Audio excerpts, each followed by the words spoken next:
mga kababayan, maganda. At hindi.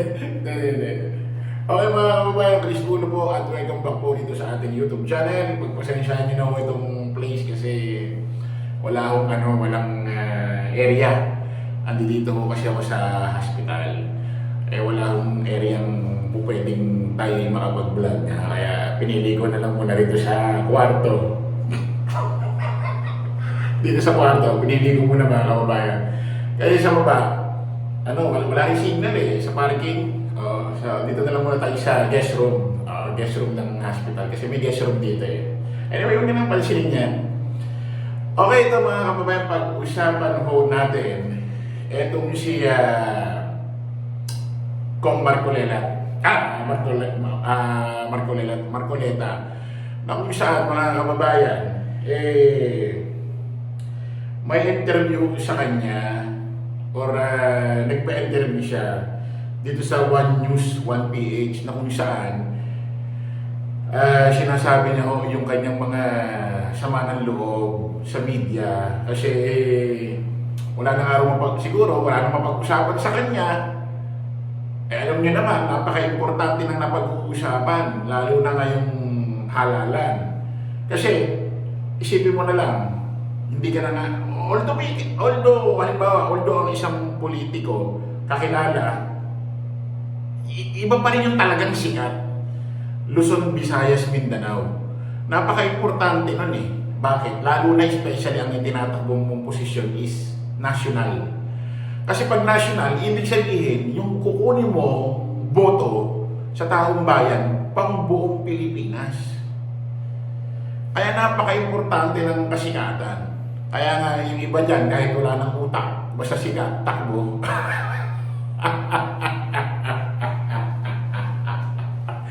Saan pala mag-black rape sa guest room, no? Umiingay ko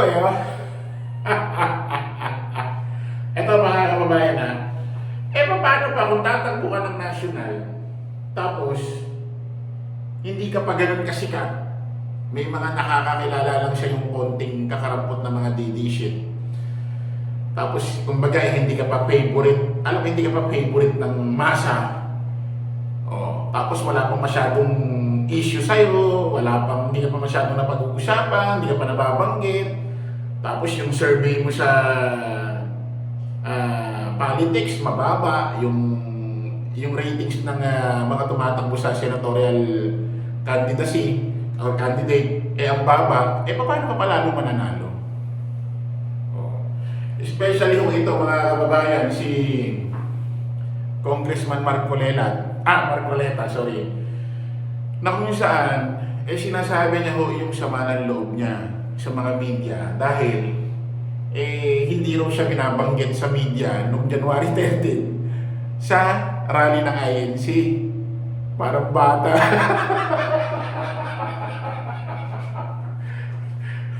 Kulang na lang sabihin. Alam mo, Sir Marcoleta, kulang na lang, dinadaan mo lang sa magandang termino, magandang paliwanag, magandang way Pero sa totoo lang, kulang na lang sabihin mo ganito Ba't di nyo pinapansin? Pansinin nyo ako.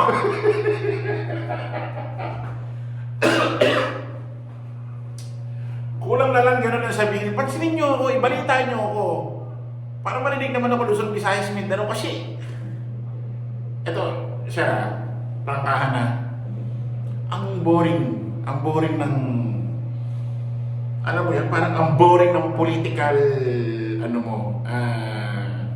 mundo ng politika mo, ang boring.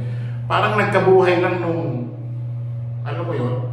parang okay pa yung napag-usapan ka sa West Philippine Sea, nagkaroon pa ng buhay konti yung iyong mundo ng iyong politika. Parang nakatulong pa sa iyo yun. Wala wala. Kaya nga sabi ko, kahit siguro sabihin mo na may West Philippine Sea, kahit ano pa, tingin ko hindi ka pa rin mananalo.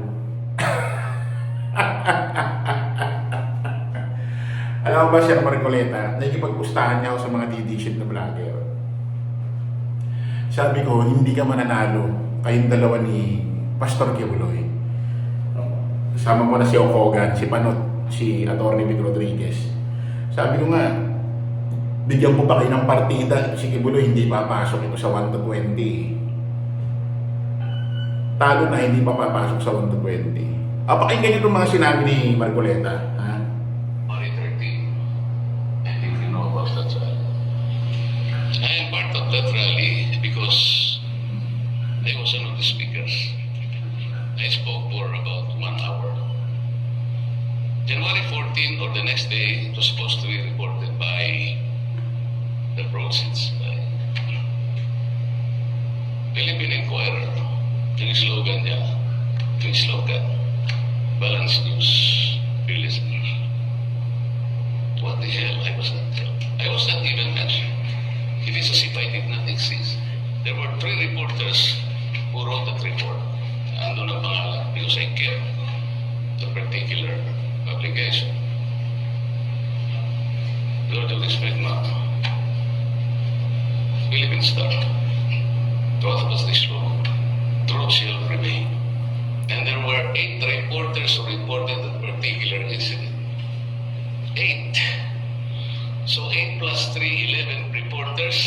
Nobody saw me. Really. Nobody heard me. Why? It is as if I did not exist. The Senate President who was not there, na nagbigay lang ng konting text message, he earned 8 paragraphs. And several politicians who were there who were not invited, but they happened to be there. All their names were met. Ate ka nag-loading. Ayan, nag-loading yan. Okay na yan. Ito mga ate ka lang. The guy who spoke for at least an hour and provided the context of that rally. I was not there. Ayan o, mga kababayan, masama ho ang loob ni Marcoleta. Especially ho yung nagkaroon ho ng rally nung January 13 yung sa peace rally ho ng INC. Hindi raw siya nababanggit, hindi siya, buti pa raw yung iba. Napag-uusapan or nababalita. Wala kang magagawa, Marcoleta. Siguro, kasi kung baga sa kung favorite crowd ka, halimbawa may event, kung favorite crowd ka, ikaw ang unang pipick upin ng media. Dahil kapag binalita ka nila, marami rin pipick up doon sa binalita nila. Diba? Ano point natin? Possible na hindi ka favorite crowd. Kaya walang masyadong pumipick up sa'yo. Ang pumipick up lang yata sa'yo si Rizzulo at si Mima. Ako sa totoo lang, Marcoleta, siya kahit boto kita. Boto ka ng mga BBM vlogger. Kung baga trip-trip lang. Hindi ka pa rin mananalo siya. Sa totoo lang rin ito. Mahina ka. Malabo. Siguro manalo ka mang senador. Ang kalaban mo, si Rastaman. Pwede ka siguro manalo. Pero malabo talaga. Malabo. Tsaka walang sabi ko nga, kung di ka pa gagawa ng issue, di ka mapag-uusapan. Wala, as in wala talaga. Kumbaga, ang labnaw, parang walang buhay, parang ang bored. Siguro bagay ka lang talaga sa mga congressman, representative ng isang distrito. Distrito ka sa, alam mo yun, magiging representative ka ng isang distrito ng lungsod. Doon ka siguro nababagay. Pero yung magiging politiko ka national, Luzon, Visayas, Mindanao, wala. Hindi, wala. Malabo ka manalo, sir. Siguro pang distrito ka lang talaga. Baka nga nagsisisi ka kung ba't ka tumakbo. Diba? Isipin mo, pag natalo ka dito, sigurado namang matatalo ka, wala ka ng hawak na posisyon. Wala na. Pahinga ka na muna sa bahay. Vlog ka na lang, sir. Topic ka ng mga politics. Pwede ka mag-vlog. Gawa ka ng mo. Total, nagigas ka naman sa mga programa ng Net25. Ano ka dun? Guess ka dun. Gawa ka ng programa mo. Paghandaan mo na yan kasi sa totoo lang talaga siya malabo ka talaga manalo.